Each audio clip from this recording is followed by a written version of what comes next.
Et pour Mustapha Tossa, éditorialiste et analyste politique, le Maroc fait partie des pays qui ont toujours alerté les Israéliens et la communauté internationale que le blocage du processus de paix aboutirait à ce genre d'explosion. Ensemble, nous l'écoutons. Le Maroc fait partie des pays qui ont signé les accords d'Abraham. Le Maroc fait partie des pays arabes qui ont des relations diplomatiques avec Israël, qui sont anciennes et qui ont été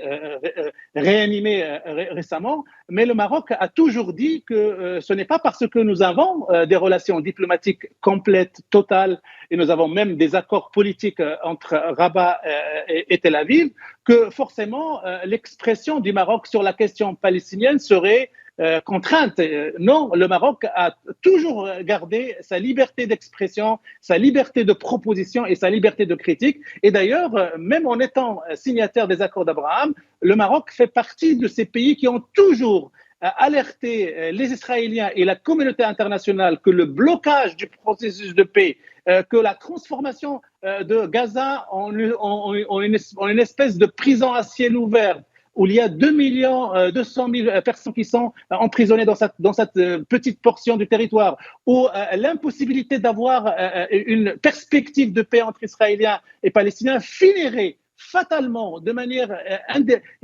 indéniable, à aboutir à ce genre d'explosion. Donc le Maroc a été dans son rôle d'alerter sur cette situation catastrophique à venir. Maintenant qu'on est dans la situation catastrophique, le Maroc prend la décision diplomatique d'essayer de tenter d'apporter des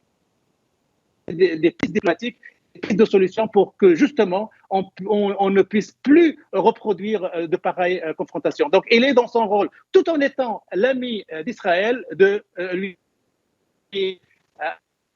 donner des alertes, lui adresser des conseils et être là s'il le faut pour mener des médiations. Parce que